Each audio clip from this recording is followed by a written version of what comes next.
January 22nd, 1957, a young 24-year-old man by the name of Willie Edwards Jr. was lynched at the Tyler Goodwin Bridge over the Alabama River right here in Montgomery, Alabama.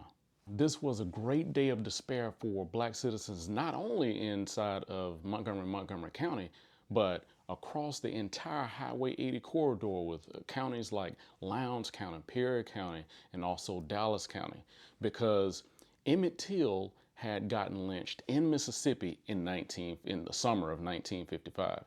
And the Montgomery bus boycott had just concluded in December 1956. Here we go, opening up the year 1957 with an unforgettable lynching. You know, the situation about Willie Edwards Jr. hits me very hard because as I think about his situation as a young 24-year-old man in the city of Montgomery, he was a hard-working individual just trying to provide for his family. He had a wife, he had children.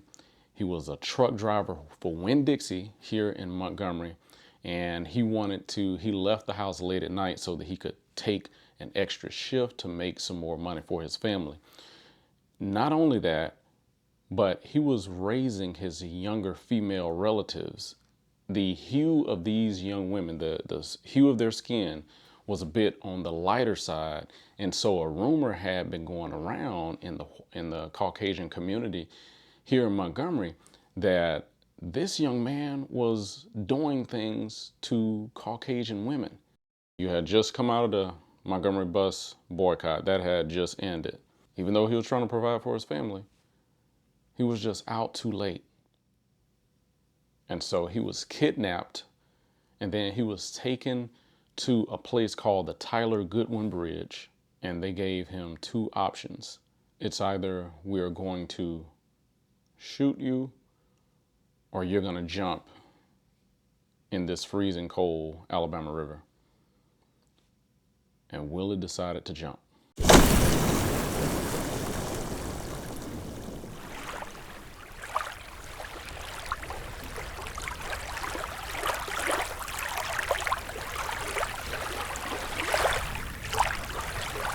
Even though these men had been involved in other crimes against black people throughout the city, they were acquitted.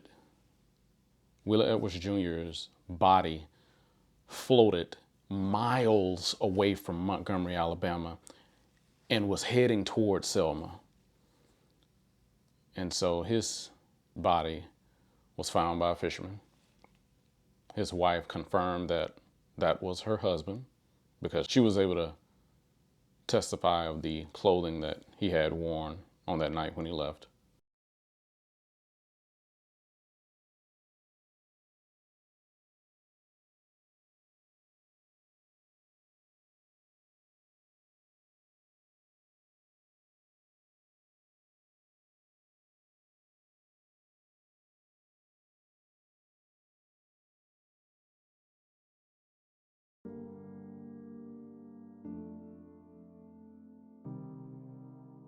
Willie Edwards Jr.'s body is buried at the New Pleasant Valley Cemetery in Leaderhatchee, Alabama, which is inside of Lowndes County, directly across from the historic New Pleasant Valley AME Zion Church.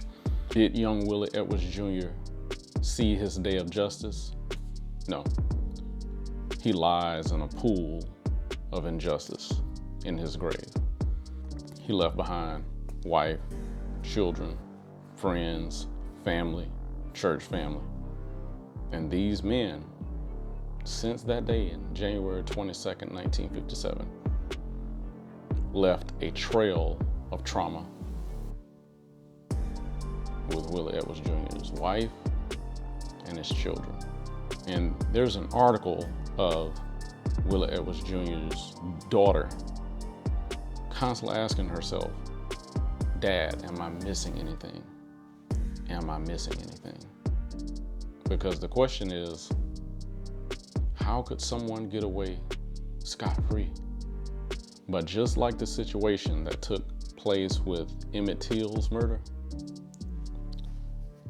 one of the men who participated in the murder of Willie Edwards Jr. confessed prior to his death that they actively took part in lynching Willie Edwards Jr. on the Tyler Goodwin Bridge over the Alabama River. I want to conclude by saying this: Montgomery Deep History is the only entity to date with an approved aerial Class Delta view of what remains of the Tyler Goodwin Bridge of where Willie Edwards Jr. was lynched. Let's take a look.